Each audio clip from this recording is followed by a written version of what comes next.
Bonjour,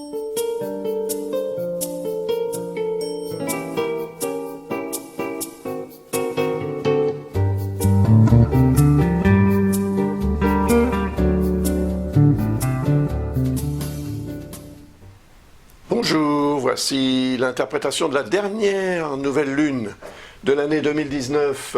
Cette nouvelle lune qui va se produire au lendemain de Noël, le 26 décembre, à 5h15 du matin, heure Greenwich, ce qui correspond pour la France par exemple à 6h15, et pour les autres régions du monde où vous vous trouvez, faites la petite soustraction ou addition pour obtenir l'heure exacte, l'heure locale en tous les cas, de cette nouvelle lune. Ça peut être très intéressant parce que vous pourrez y mettre un ascendant et des maisons, et comparer tout ça avec votre propre thème vous aidera à en savoir un petit peu plus sur la tendance que peut vous apporter ce phénomène de nouvelle lune. Le dernier de l'année, qui va se produire dans le signe du Capricorne. Au début du signe du Capricorne, la Lune et le Soleil se rejoignent à 4 degrés et une dizaine de minutes d'arc du signe du Capricorne, conjointe à Jupiter, qui est entré en Capricorne le 2 décembre, donc récemment. Et en fait, ce phénomène va durer pendant ce transit, en tous les cas, de Jupiter dans le signe du Capricorne, va durer un peu plus d'un an, jusqu'au 20 décembre de l'année prochaine. Donc cela va avoir un effet évidemment intéressant en termes d'évolution des choses, de la vie des natifs de ce signe du Capricorne, principalement, puisque l'astre transite dans ce signe, il aura effectivement un effet beaucoup plus fort sur toutes les personnes qui sont nées sous ce signe du Capricorne, où on trouve d'ailleurs également le nœud lunaire sud, Saturne et Pluton. Donc ces conjonctions très très importantes et très rares, puisque cette conjonction Jupiter-Saturne-Pluton en Capricorne ne s'est pas produite depuis très très très longtemps.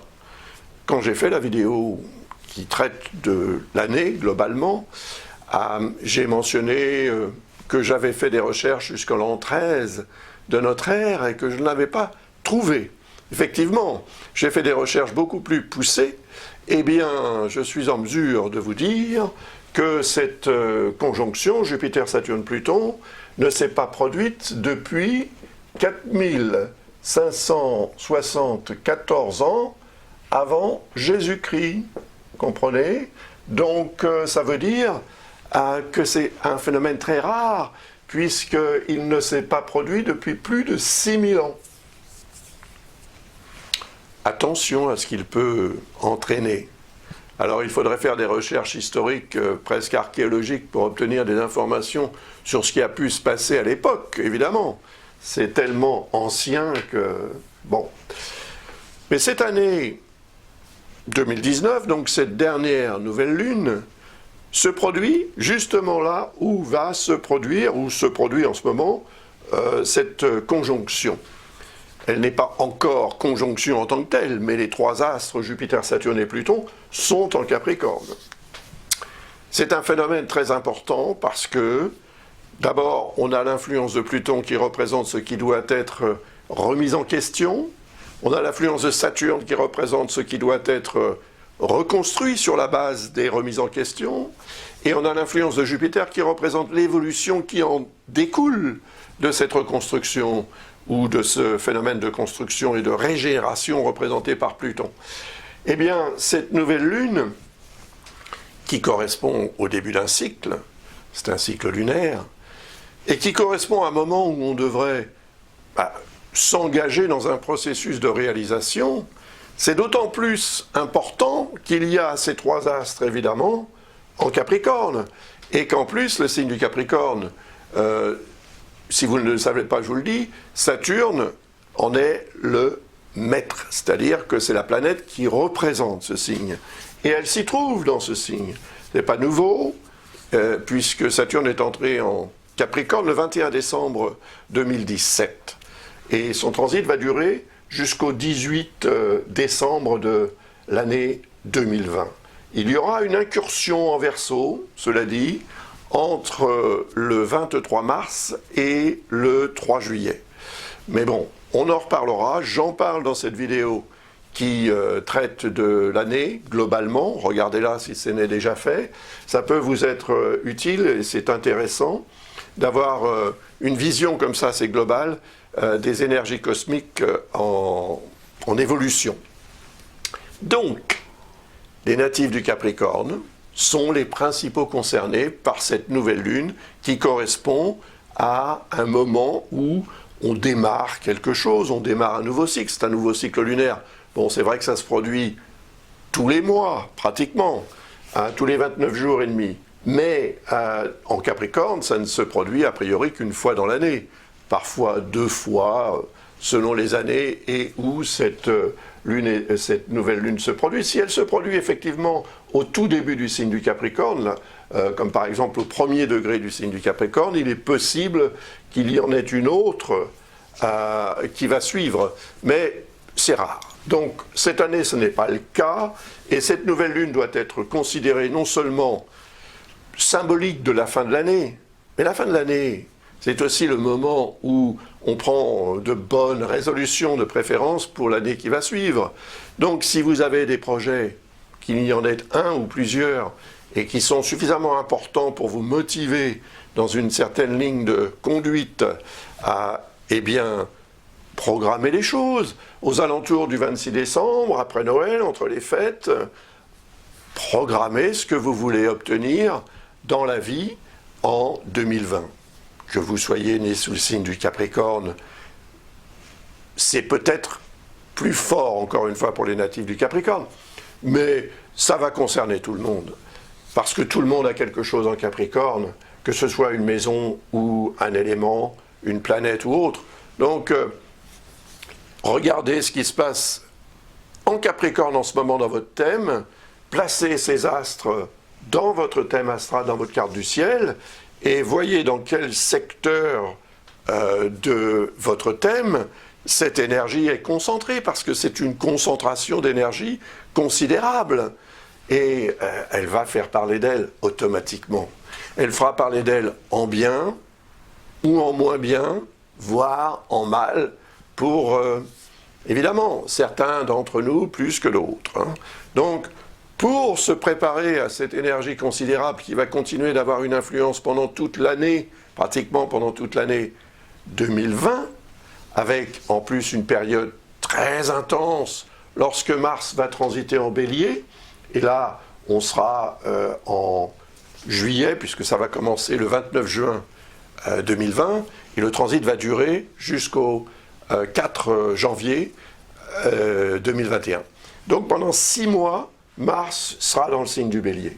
Il faut se préparer, parce que ça veut dire que Mars représentant l'énergie active, combative, la réactivité, l'agressivité, c'est le dieu de la guerre, Mars. Donc il va permettre aussi à beaucoup d'entre nous d'entrer en guerre, entre guillemets, contre, regardez, Saturne, le Capricorne, c'est le pouvoir absolu, qui n'est pas forcément le pouvoir d'un dictateur, bien que dans certaines régions du monde ça puisse être le cas, mais plutôt le pouvoir, je dirais, de l'argent, des banques, des institutions financières, etc. Le vrai pouvoir, c'est le pouvoir de l'argent.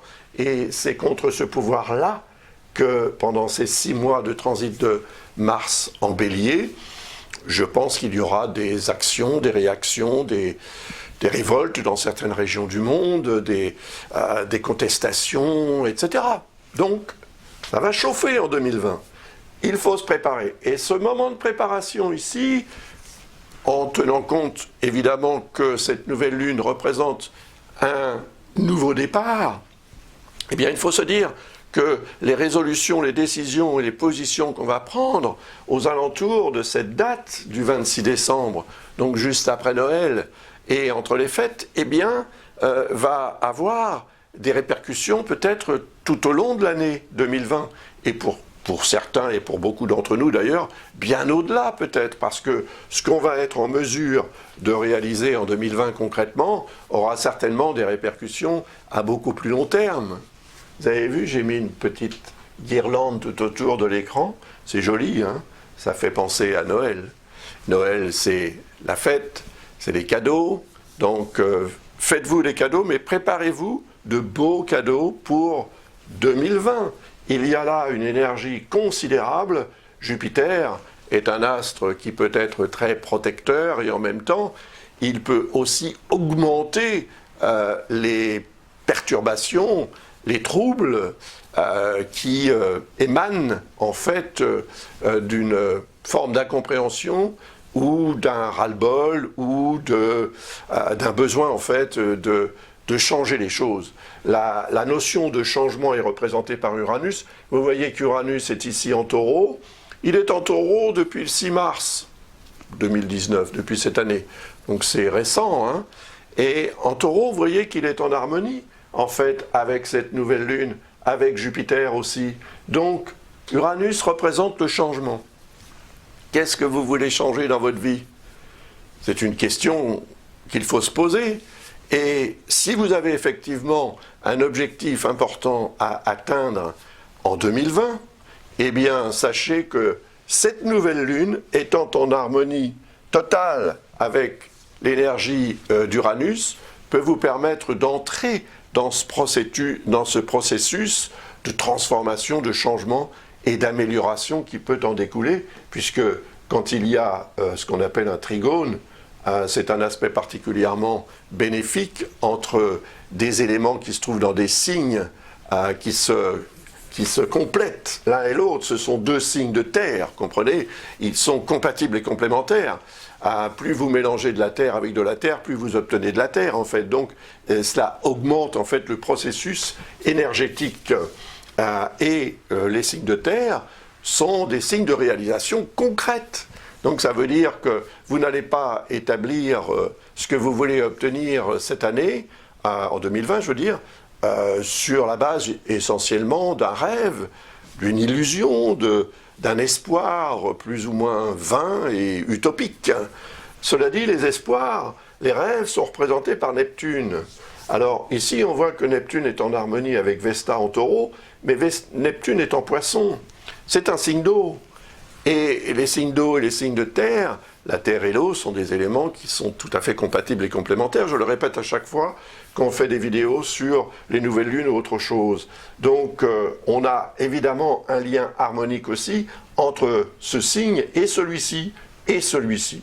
Et ils ne sont pas tracés ces aspects, mais je vais le faire, pourquoi pas. Voilà, ici un lien harmonique aussi avec ce qu'il y a en Capricorne. Aussi bien d'ailleurs avec Neptune et Pluton qu'avec Jupiter, le Soleil et la Lune. C'est vrai que la conjonction Soleil-Lune ne dure pas énormément. Le temps que dure cette nouvelle Lune, c'est quelques heures. Quelques heures avant, quelques heures après, avec un moment fort, au moment précis où ces deux astres s'alignent, et ce sera 5h15 du matin, le 26 décembre, heure Greenwich encore une fois. Donc il faut prendre en considération cette période et s'y préparer. C'est pour ça que je mets des vidéos aussi en avance, pour que vous soyez avertis et que vous puissiez utiliser, exploiter au maximum cette énergie considérablement, je dirais, positive. C'est une nouvelle lune qui peut être très intéressante pour chacun d'entre nous, en fonction évidemment d'un regard et d'une approche réaliste. Le signe du Capricorne est un signe réaliste. Donc avancer dans ce sens et exploiter aussi les potentialités devrait permettre d'obtenir de très belles satisfactions, à la fois pendant cette période de lunaison, mais après, bien sûr. Et les résolutions prises, les décisions prises, les positions prises concrètement, officiellement même peut-être, pourquoi pas, Jupiter, après tout, représente tout ce qui revêt un caractère officiel. Hein. Et si vous êtes né sous le signe du Capricorne, Jupiter représente votre maison douce solaire, comme on dit. Et donc, il représente aussi le passé, et il représente la notion de préparation. Donc, il faut effectivement entrer dans ce mode de préparation et d'organisation, parce que l'avenir qui est représenté par Uranus nous appelle tous. On n'a pas le choix, en fait. On peut rester ancré dans le passé, dans la tête, dans les souvenirs, dans la façon de vivre aussi, mais il n'empêche que chaque jour est un jour qui nous entraîne vers l'après, le futur, jusqu'au moment où ça s'arrête. Mais pour l'instant, on est en activité, on est en vie, on en profite. Et les natifs du Capricorne, les natifs du Taureau, évidemment, puisque ces signes sont harmoniques, vont en profiter. Et les natifs de la Vierge aussi, c'est le troisième signe de terre. Enfin, le deuxième en fait. Le premier étant le signe du Taureau, le deuxième la Vierge, et le troisième le Capricorne. Et les signes de même élément sont compatibles et complémentaires. Donc, jackpot. Je pense que pour les natifs du Capricorne en particulier, l'année 2020 sera extrêmement intéressante et importante du point de vue réalisation concrète. Voilà. Après, l'année prochaine, ce sera le tour, l'année suivante, je veux dire l'année 2021, puisqu'on n'est pas encore en 2020, mais voilà, quand on fait de l'astrologie, on est toujours dans l'avenir. On est très peu dans le passé, sauf quand on vérifie des choses qui ont pu se produire il y a plus ou moins longtemps. Donc, en 2021, effectivement, Jupiter et Saturne seront en Verseau, et cela va avoir un effet très différent, mais très intéressant aussi pour de nombreux natifs du Verseau et d'autres signes. Alors, ceux qui seront favorisés par cette nouvelle lune, je dirais que sont aussi les natifs du Scorpion, et les natifs des Poissons, comme on l'a vu tout à l'heure avec ce Neptune ici, il y a un potentiel de réalisation, en fait, pour tous ces gens-là. Et si vous faites partie de ces signes, ou bien parce que votre ascendant est en Scorpion ou en Poisson, sachez, ou en Taureau, ou en Vierge, évidemment, sachez que vous serez très certainement favorisés. Pour les natifs du Cancer qui sont en face de ce signe du Capricorne, avec tout ce qu'il y a là dans ce signe du Capricorne, ça veut dire que, en fait, pour eux, tout ce qui se passe en Capricorne se passe dans ce qu'on appelle la maison 7 solaire, c'est l'opposé du signe, et c'est le relationnel en fait. Donc je pense que pour les natifs du Cancer, le relationnel aura et jouera un rôle majeur pendant toute l'année 2020 pour établir de nouvelles bases, peut-être la régénération, la construction, la reconstruction, l'évolution aussi. Alors, pour revenir à cette énergie de nouvelle lune, la lune va prendre de la distance assez rapidement avec le soleil à partir du moment où elle entrera en alignement avec lui de notre point de vue sur Terre. Il y a ici 4 degrés. Pour arriver à la fin du signe qui correspond à 30 degrés, ça nous fait 26 degrés. Et pour parcourir 26 degrés, la Lune a besoin d'environ 52 heures. C'est le temps qu'elle met pour parcourir ces 26 degrés et elle arrivera donc en Verseau 52 heures après cette nouvelle Lune. C'est-à-dire qu'on sera le 28 en fait. Le 28 vers 7 heures du matin, heure Greenwich toujours, la Lune va passer dans le signe du Verseau. Donc, il faut profiter aussi de cette courte période de 52 heures environ, puisque, en fait, la Lune est quand même entrée en Capricorne, elle sera entrée en Capricorne environ 8 heures avant cette nouvelle Lune. Donc, on peut rajouter ces 8 heures, parce que c'est très proche quand même, 4 degrés. La Lune, dès qu'elle entre en Capricorne, elle entre plus ou moins en contact avec l'énergie solaire, en termes d'alignement. Donc, on rajoute, ça nous fait 60 heures. Donc, ces 60 heures, il faut les exploiter. Voilà. Comment? Eh bien, en prenant conscience du fait que cette période, qui est une période d'initialisation, de démarrage, doit être considérée comme un moment propice pour s'engager dans un processus de réalisation et faire ce qu'il faut en termes de démarche, en termes de préparation, d'organisation, peut-être établir un cahier des charges, enfin, voilà, faire ce qu'il y a à faire en fonction de ce que vous voulez obtenir. Si vous n'avez pas de projet particulier, laissez tomber, ça n'est pas très important. Mais si vous avez des projets et que vous voulez vraiment que 2020 soit une année majeure pour vous, parce que ce sera une année historique, on en reparlera au cours de cette même année 2020, évidemment, ponctuellement, lorsque j'analyserai les nouvelles lunes et les pleines lunes et d'autres événements cosmiques importants, tels que par exemple le transit de Mars en Bélier, qui va faire parler de lui, c'est sûr. Donc tout ça, ça doit s'organiser. Il faut se préparer à une année majeure, et évidemment, à bien des égards. Et il y a des situations, des événements qui seront météorologiques, qui seront d'autres natures, contre lesquels on aura évidemment peu de capacité de gestion.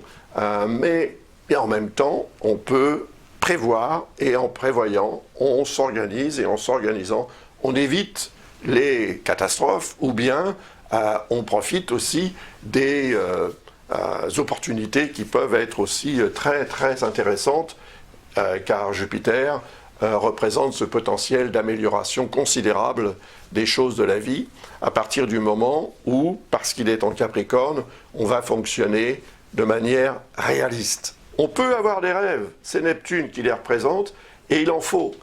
Toute grande réalisation ou la plupart en tous les cas, ont démarré sur un rêve, à partir d'un rêve. Le rêve de quelqu'un qui s'est donné la peine, qui s'est donné les moyens de réaliser ce rêve. Et donc, si vous en avez des rêves, il ne faut pas qu'ils restent au niveau du rêve, il faut qu'ils deviennent réalisables. Et pour qu'ils deviennent réalisables, voilà, cette conjonction, cette congrégation, même on peut dire, d'éléments et d'astres dans le signe du Capricorne, doit être considérée comme absolument positive en termes de réalisation concrète. Voilà. Donc, on va tous être aussi plus orientés vers ce signe, quel que soit le signe astral qu'on puisse avoir, et quel que soit même le thème qu'on puisse avoir, cette concentration en Capricorne va nous rendre tous plus réalistes en fait. Et ce réalisme peut s'imposer par les circonstances de la vie, évidemment, qui vont nous imposer en fait de voir les choses telles qu'elles sont plutôt que telles qu'on a envie de les voir. C'est terminé le rêve. Le rêve qui est représenté par Neptune et qui a été alimenté par Jupiter pendant la plus grande partie de l'année 2019, c'est terminé, on ne rêve plus maintenant, on est dans le concret. Donc, si on a un rêve, ça n'est pas simplement pour y croire et espérer. C'est pour faire quelque chose de concret par rapport à ce rêve afin qu'il se réalise. Voilà comment j'envisage cette nouvelle lune, et elle peut avoir effectivement un effet extrêmement bénéfique pour tous, pour tout le monde, à partir du moment où l'action est menée, comme je l'ai expliqué, parce que le signe du Capricorne qui est relié à Saturne indique aussi que 2020 sera une année karmique. Karmique parce que Saturne est l'astre karmique par excellence, il est relié au principe de cause à effet, comme on dit, hein. C'est-à-dire que ce que l'on fait nous rapporte ce que l'on a fait vaut, tout simplement. Donc il y a là aussi une idée, si vous voulez, de récolte qui peut se manifester en 2020. C'est pourquoi les efforts fournis en 2019, pour ceux qui en ont fait des efforts évidemment, eh bien peuvent, comment dirais-je, être récompensés en 2020. Et déjà, au moment de cette nouvelle lune, le sentiment d'être dans une logique de récolte va s'imposer pour un grand nombre d'entre nous. Après, la difficulté sera peut-être de gérer cette récolte, parce que avec Jupiter, on peut aller au-delà des limites envisagées ou auxquelles on a pensé. Il ne faut pas oublier aussi que finalement la réussite peut nous desservir, parce que la réussite entraîne davantage de responsabilités, d'efforts à fournir, etc. Donc prévoyez aussi de ce point de vue-là ce qui peut découler de ce que vous allez obtenir, des projets ou des situations, des investissements ou de tout ce que vous avez pu faire ou ce que vous aurez pu faire à cette époque-là et ce que vous envisagerez de faire en 2020 pour éviter les débordements, tout simplement. Parce que sinon, vous ne pourrez pas gérer. Et à ce moment-là, la réussite se retournerait contre vous, ce qui serait dommage. Donc il y a aussi un travail de gestion, d'encadrement, pour que tout se passe le mieux du monde. Donc on a vu que certains signes pouvaient être, parce que je parle quand même de façon très générale à ce niveau-là. Je pense qu'effectivement l'énergie solaire est importante, c'est l'énergie principale. Donc si vous avez le soleil en taureau et plus particulièrement peut-être dans les deux premiers décans du Taureau, puisqu'on a Vesta ici qui représente l'harmonie. Mais vous voyez que Vesta est opposé à Mars. Donc il y a aussi un potentiel de déstabilisation de cette harmonie. Et peut-être aussi comment dirais-je, de révolte et de combat pour rétablir ou imposer une certaine forme d'harmonie telle qu'on la désire sur le plan matériel aussi, sur le plan des réalités terrestres, voilà, et des nourritures terrestres. D'ailleurs, le signe du Taureau est le deuxième signe du zodiaque, qui est apparenté à la deuxième maison, qui représente l'alimentation et l'alimentaire, et l'argent, évidemment. Donc, le fait est que cette nouvelle lune est probablement la plus importante de l'année. C'est la dernière. Donc, elle est étoffée par tout ce qu'on a vécu en 2019. Et je dois dire qu'on a vécu des choses très, très fortes quand même en 2019. Eh bien, sachez qu'en 2020, on ne sera pas, si vous voulez, en concurrence avec 2019 parce que l'année 2020 sera certainement encore plus intense. Et cette intensité, si elle est extrêmement, comment dirais-je, contrôlée, peut devenir très, très porteuse de résultats positifs et concrets pour un grand nombre d'entre nous. Et j'espère que vous ferez partie de ce grand nombre-là, parce que finalement, tout le monde a droit à la réussite, mais tout le monde doit aussi, d'une certaine manière, la mériter, cette réussite. Donc il y a un travail à faire. Et justement, pour revenir à l'énergie de Saturne, qui représente le signe du Capricorne et qui est relié à la notion de karma, donc de principe de cause à effet, eh bien voilà, ce que vous avez fait, ce que vous allez faire, vous sera récompensé ou pas, selon, évidemment, le degré d'effort qui aura été fourni et le degré d'investissement personnel ou à d'autres niveaux qui aura également été fourni. Donc, période positive, attention aux natifs de la Balance parce qu'il y a une quadrature avec, il y a également une quadrature avec les natifs du Bélier. En Bélier, on a Chiron qui transite depuis un certain temps, qui représente les questions, disons, de santé. Ça peut être la santé physique ou la santé morale ou la santé des affaires. Il y a un travail à faire sur la gestion de tout ça parce qu'il y a une intensité qui provient du Capricorne et qui représente des réalités qui ne correspondent peut-être pas vraiment à ce que les natifs du Bélier souhaitent obtenir. Parce que le natif, comment dirais-je, l'énergie Capricorne, c'est l'énergie du temps aussi. Donc il faut se donner le temps d'obtenir ce qu'on désire dans la vie. On ne peut pas obtenir tout comme ça, tout de suite, et alors que ce signe du Bélier est en dissonance avec le signe du Capricorne, en fait, Saturne freine. Il impose de prendre son temps. Faites du temps un allié, ami Bélier, et vous verrez que ça se passera beaucoup mieux. Surtout que vous avez quand même Mars qui représente votre signe et qui est opposé à Vesta, donc il peut y avoir un risque de déstabilisation à cause du fait que vous serez peut-être un petit peu trop pressé parfois d'obtenir ce que vous désirez, sans prendre suffisamment conscience ou connaissance des risques encourus ou d'autres paramètres qui seraient évidemment à intégrer dans le processus de réalisation. Donc, le facteur temps va intervenir énormément en 2020 pour tout le monde. Parce que cette congrégation en Capricorne est reliée à Saturne. C'est Saturne qui la domine, puisque Saturne est l'astre qui représente ce signe, et il est dans ce signe. Donc que ce soit Pluton, que ce soit Jupiter, que ce soit le nœud lunaire sud, que ce soit cette nouvelle lune, elles doivent le respect, entre guillemets, à l'énergie de Saturne, qui est l'énergie du temps. Donc prenons le temps d'organiser ce qu'on a à faire pour le faire le mieux possible. Ne focalisons pas sur une échéance quelconque, focalisons sur l'objectif que l'on souhaite atteindre ou le projet que l'on souhaite réaliser. Ça nous permettra d'être beaucoup plus serein dans la façon dont on va procéder. On ne s'inquiétera pas, on ne s'énervera pas, ou moins, tout au moins, et voilà, on obtiendra plus facilement ce que l'on désire. En tous les cas, on l'obtiendra, même si si ça prend plus de temps, tant pis. L'important, c'est de faire les choses dans les règles de l'art plutôt que de bâcler le travail sous prétexte qu'on veut ensuite passer à autre chose. Non, en 2020, il faudra faire vraiment un travail sur le temps, le facteur temps, et faire preuve de patience en toute chose permettra d'obtenir bien davantage que de précipiter.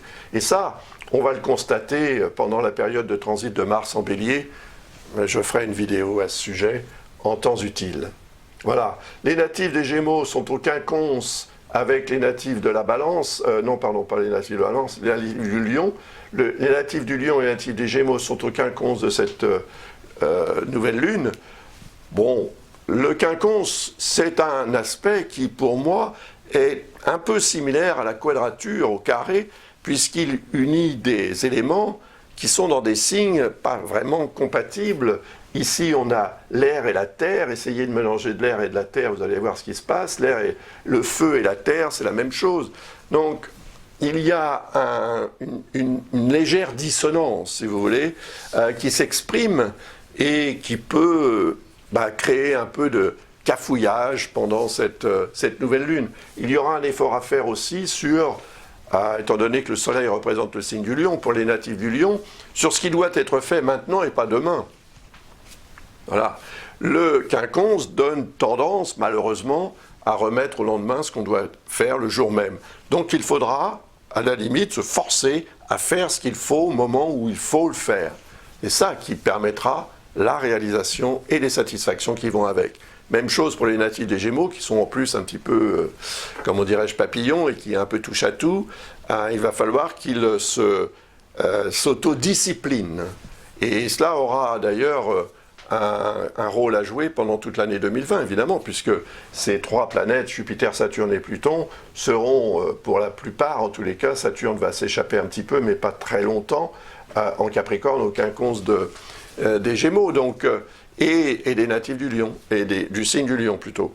Donc, oui, il y aura nécessité de prendre en considération l'énergie du temps, encore une fois, pour que finalement, les choses qu'on le veut réaliser dans la vie, le soit dans les règles de l'art, voilà, plutôt que de précipiter. Et en fait, les résultats obtenus seront une source de satisfaction, parce que lorsque Jupiter et Saturne vont passer en Verseau tous les deux à la fin de l'année 2020, ils seront en harmonie avec le signe des Gémeaux, en harmonie avec le signe de la Balance, ils seront évidemment opposés au signe du Lion, mais ça va produire aussi un effet très intéressant en termes de réalisation au niveau du relationnel. Donc tout ça va être très intéressant à analyser aussi pour l'année prochaine. L'année prochaine, l'année 2021, je veux dire. Et j'en parlerai évidemment dans les vidéos que je ferai pour cette année 2021 à la fin de l'année 2020. Voilà, on n'y est pas encore, mais le temps passe vite. Hein. Et justement, ce facteur temps qui passe si vite, il faut le meubler de manière à faire le maximum dans le minimum de temps finalement, puisqu'on ne sait jamais ce qu'il nous reste à vivre sur cette terre. Donc, sans être dans la précipitation, je pense que cette congrégation en Capricorne indique qu'il faut être dans l'organisation. Et se mettre dans cette énergie-là, dès le 26 décembre, ou même un petit peu avant, dans la nuit du 25 au 26, après que le Père Noël soit passé, et que l'on se prépare à ouvrir les cadeaux et à fêter tout ça, eh bien, voilà, se préparer aussi à une année extrêmement importante du point de vue réalisation. Il ne s'agit plus maintenant de rêver, il faut agir. Voilà.